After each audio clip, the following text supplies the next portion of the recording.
Hello, good morning. Today we are welcomed by a gentleman I'm sure you would appreciate. It's Nico de Bruyn. So he's the newly appointed Chief Executive Officer of Apollo Africa.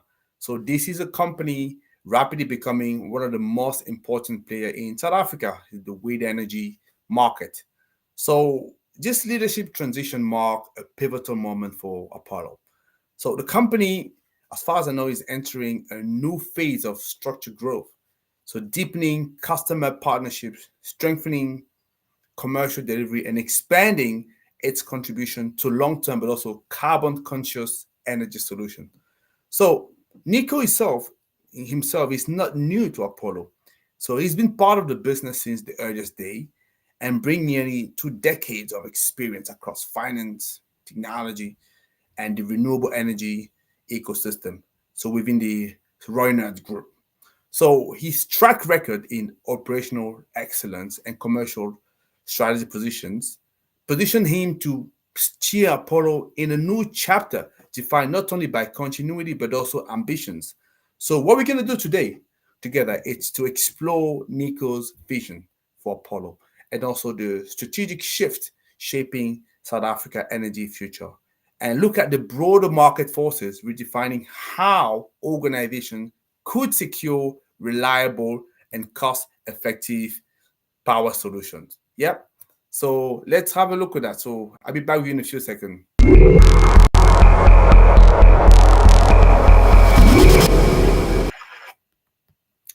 Hello again. So it's a pleasure to see you. So my name is Tony. I'm the founder and CEO of RIA, Renewables in Africa. What we do is very simple. We raise awareness about renewables energy and sustainability. So if you're interested to expand into Africa, we are your eco-bridge to this market, and we can help you with three things: the visibility, the leads, but also the deals. Or if you tell me, well, what we want to do is to decarbonize, no problem. We gain your eco-bridge to sustainable pathway, and we can help you with carbon footprint assessment and carbon reduction strategy. But like I said to you today, I want to talk to Nico de Bruyn from Apollo. So I think I have Nico waiting for me on backstage. Let me just bring him on. So Nico, can you hear me by any chance? Good afternoon, Tony. Yes, thank you very much. I can hear you very clearly. Excellent, excellent. It's good to be able to see you. So, like I say, I was very excited to welcome you because, like I say, you're the new chief on board. So it's always important to connect and to see what's going on. But before we dive into the few questions that I have for you, so I'll be really grateful if you could very briefly reintroduce yourself in your own words, so that people listening to us could understand. So who is Nico? Thank you, Tony. Thank you. First of all, thank you for the opportunity to be on the show. And yeah, let's hope we can tell you a little bit more about myself and Apollo, and I can answer some questions on the market.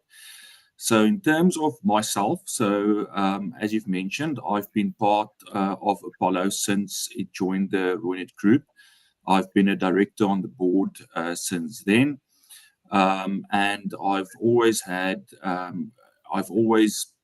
dealt with various topics within Apollo on the operational phase, seeing that it's a fairly small company, especially a couple of years ago.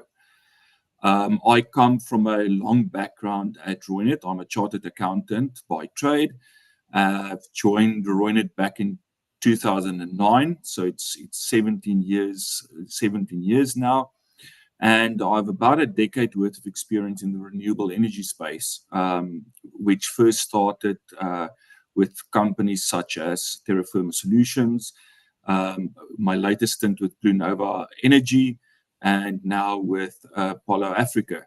So I've been integral within the Reunert Group in its renewable energy cluster, and yeah, I'm very excited to have stepped into a full-time CEO position within Apollo, to take it on its new phase, or not new, I should rather not say new phase, but it's on its continuing phase Mm. of growth into the Excellent. future. Excellent. And talking about growth, definitely this is the role where I'm sure you're going to grow even more. Because as you stepping into these new CEO positions, so I was wondering, can you tell us a little bit more about your big visions? So, what is really the core ambition that you want Apollo to embody in this new chapter that you're opening? what is, I would say, the true north which is driving your business forward? What would you say? Yeah. So first of all, Don, I think it's important that we are a strongly values-driven company. So our ambition in the company is very centered around values, and we are here for the long run. So we are not a company that has shot up and intends to make quick, rapid moves and potentially disappear in a couple of years. So our ambition is to be stable, to be innovative in our dealings, and to ensure that we can put bespoke solutions on the table for our customers, and to ensure that we play an active role in this industry. It's a young industry. It's a industry that's being shaped every day, and we believe it's very important that we play an active role in there. So yeah, that's basically our ambition. Excellent. So I just coming back from my trip in Cape Town. I was actually in Cape Town last week, and it was interesting because I compared that to the last time I came to Cape Town, which was just after COVID, and I could really see from power situation clearly it's a marked different, right? So load shedding has pretty much disappeared. So I would say I could experience Yeah. that because of last time not last week, but the time before. So I unfortunately experienced that, and obviously it was a little bit hectic at times. But this time around, it was very smooth, right? Yes. The reason I'm saying that because I believe that the industry you're into, which is wind energy, is really emerging as a powerful mechanism for long-term energy certainty. And Yes. I just wanted to see, understand from you. So, how do you see your company, Apollo, shaping this segment and strengthening its leadership position within the next 3 to 5 years? Yeah, no, it's true. I must say, it's one thing that we as South Africans do is we address problems very harshly when it crosses our desk, and thus you see the result of load shedding dissipated in the couple of years. So first of all, to answer your question, again, I come back to being a credible player in the market and showing sustainable and steady growth. I think that is very important to us. We need to actively participate in forming the regulation by contributing and commenting on the new regulation and rules. We can't sit passively next to the side and be not be active, ensuring that the market that is shaped in a way that is market friendly. So that's very important to us. We do this through various forums on a direct engagement, but also through our membership through the Reunert Group to the Energy Council of South Africa, as well as through the South African Energy Traders Association. So that together with our innovation, um, which is critical to the company, we want to set the foundations that ultimately shapes the competitive, liberalized energy market that would take us into the future. Okay, excellent. So that is very interesting to understand. When you were responding to the question just before, you were remembering us that uh, this is not necessarily a new chapter, but it's sort of a new phase but with continued growth, right, structured growth. So, what would be the key strategic pillars that would guide this chapter? Are we talking about commercial scale here? Are we talking about product evolutions, market expansion, or is there anything else that you have in mind? Yeah, so in my mind, there are four key pillars that we base our strategy upon. Those are supply strength, which is very important to us, customer centricity and the quality of our customer base, being the market readiness, as well as speed and quality of execution. So those are the four key pillars that we believe, when addressed properly and when we attack those properly, should ensure that we achieve our goal of successful, sustainable growth into the future. It's very important for us to ensure that we remain bankable and that we are a stable organization and that we are a reliable partner to both our supply side as well as our offtake side. One thing that we're definitely not, we do not have the ambition to be the biggest in the market. We also do not have the ambition to necessarily grow the fastest in the market. So we are all in it to ensure we grow sustainably and that we build partnerships that will last us for many, many years into the future on both the supply and on the offtake side. Okay, excellent. So you say you're not the biggest. Would you mind reminding me again? So how big is your team and where are you located exactly for people who may be listening to us for the first time, liking what you're saying, Yes. and wanted to connect with you? Excellent. So yeah, we're not the biggest, as I've mentioned. So we are around about between 10 and 20 people, and we are based all over the country, actually. So we are dispersed across the country. Some people sitting in Johannesburg, some sitting in Durban, and some of us sitting in Cape Town. So we are really located in the key hubs of South Africa. And, a flight trip or anything like that is very easy these days. So we make it our goal to link up to our customers and our suppliers wherever we can and how often we can. So we are easily accessible. We believe in working with our customers and our suppliers on a personal level. So that's us. Excellent. And I'm sure I want to talk about the competitive edge that you've developed here. So the value proposition of the company, as far as I understand, please correct me if I don't get it right.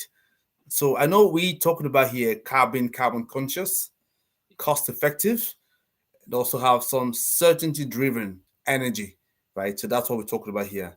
So where do you see the strongest opportunity to scale this model, as the competition intensifies?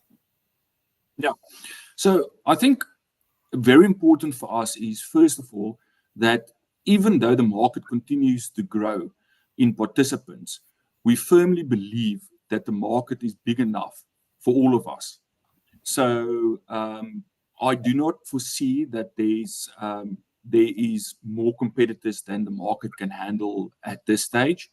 I believe where the restraint sits is more on the supply side rather as on the competitor side.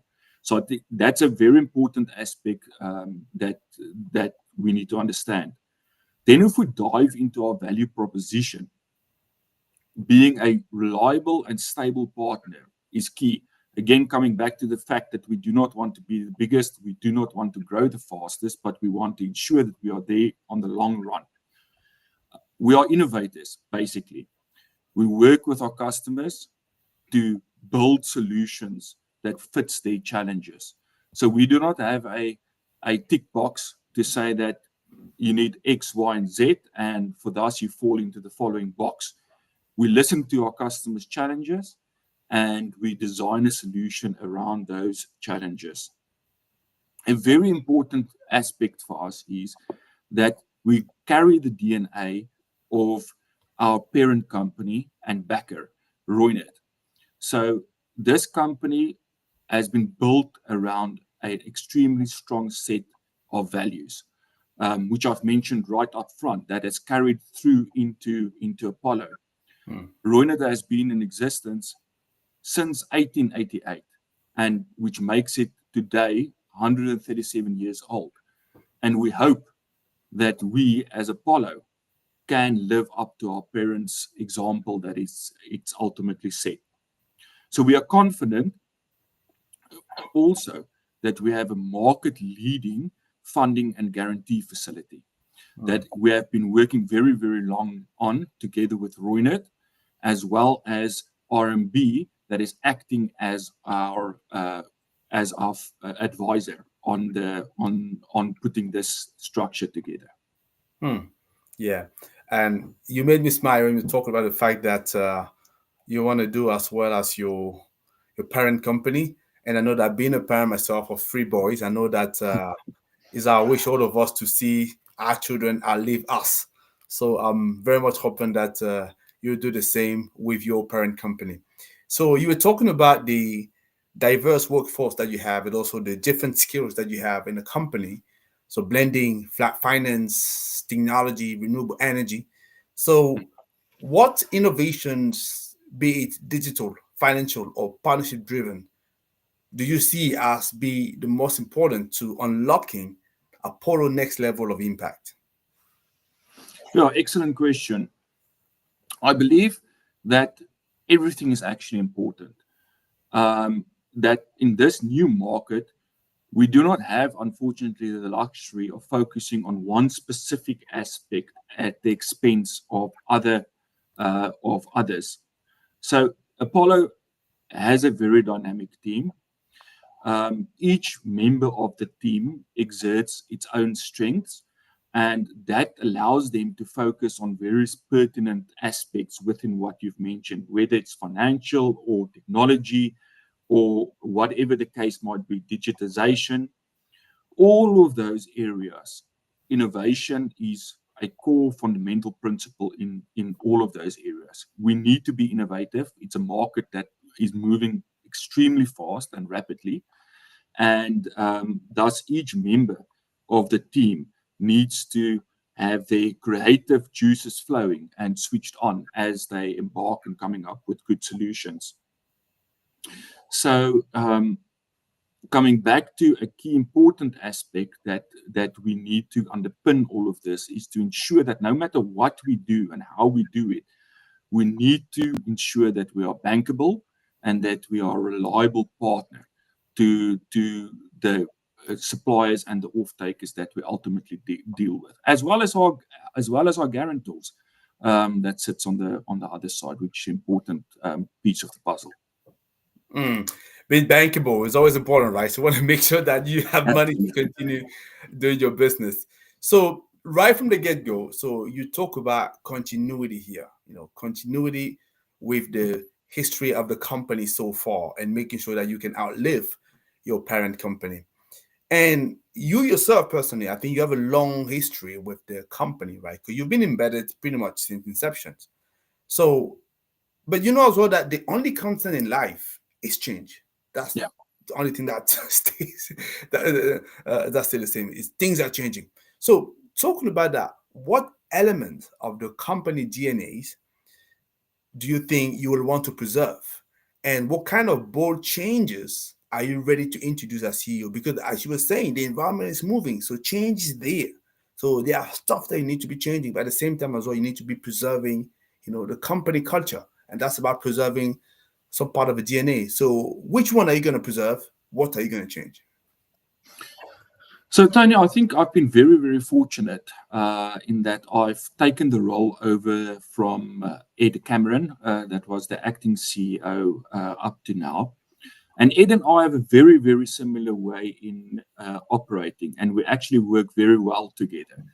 So, since I've moved into the position, it's been a very seamless transition between Ed and myself, where Ed is now sitting in the commercial role and myself in the CEO role. So Ed has done an amazing job of laying the foundation on which we would continue to build into the next phase of the company. So to give you a direct answer, there's not much that I would change or rapidly transform from the company of where we are now. We need to continue to evolve what has been set forward. So it is critical that this is not a revolution, but rather an evolution of the company going forward. So the areas that I will continue concentrating on is to build out the key concepts such as boundaryless behavior, which is critical, the innovative behavior, or agility, the exceptional team spirit, focus, and grit, as well as accountability within our team will be continuing factors that would go forward. But above all of this is this being an environment that is extremely fast paced and rapidly changing, we need to have fun. And I believe in a team that can have fun together as well as work hard together. Mm. That's a very good lesson to pick up there. But talking about lesson, I want to come back a little bit on Ed Cameron because I think there is a little bit of a leadership lesson there that I like to pick up on. Because you said that up until you assuming this role of CEO, so he was the acting CEO. Now he has moved into the chief commercial officer role. And it's not all the time that you hear that somebody who's been acting as a CEO, obviously having to take, let's say, slightly, I say slightly lower position. Obviously, definitely not be demeaning, definitely not. But it takes somebody's humility to accept to do this role and see somebody else coming and taking forward the CEO the CEO positions. So I'd like to understand how you manage the two of you because I could clearly see that you have a very good relationship. How did you manage to make it work for the two of you, and what are you planning on doing to sharpening the commercial strategy and expand the stakeholder confidence? Yeah. No, I think you touch on a very important aspect. It's definitely not in everybody's demeanor to all of a sudden move from the CEO position and move into a executive position that reports to the CEO. But I guess Ed, as being one of the co-founders of Apollo, has a is very close to the business and it's like one of his children.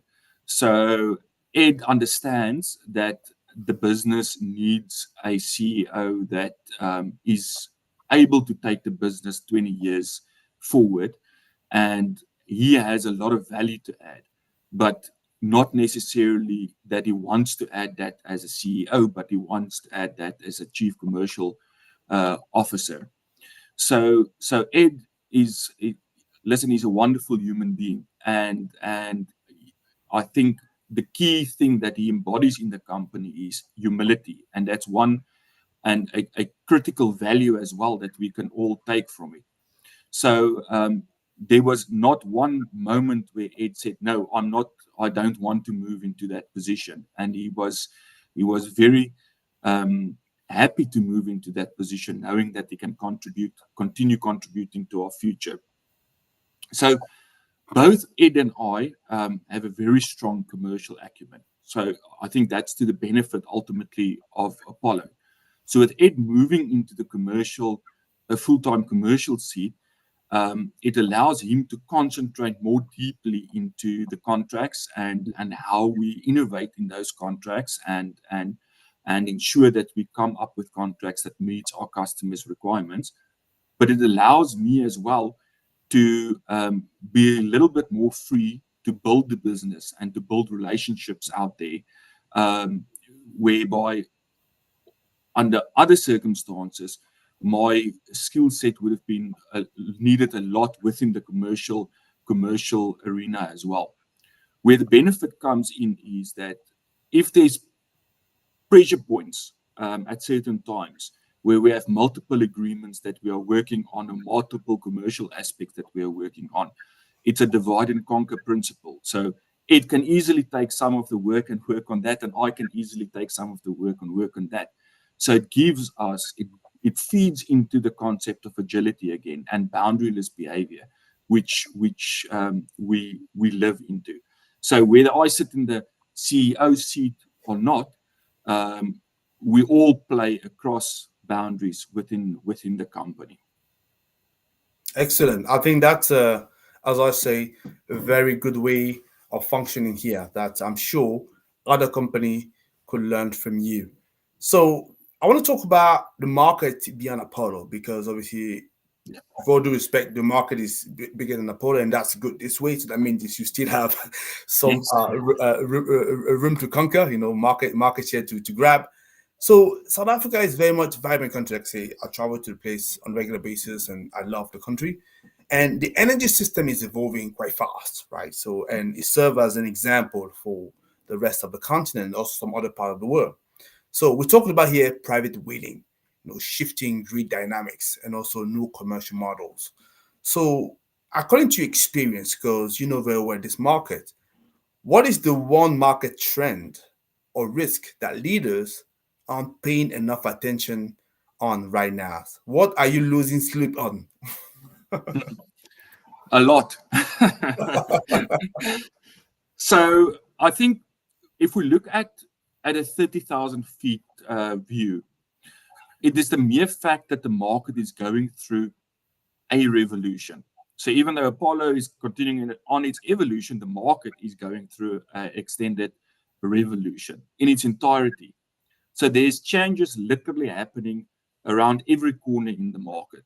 And it speaks to the government's absolute drive to ensure that we enter into a liberalized energy market.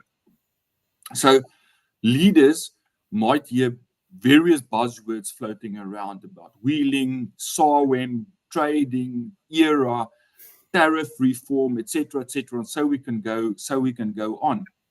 But they might not necessarily understand exactly how these various aspects fit together, and thus they might not be eager to make a decision on how this would benefit their companies.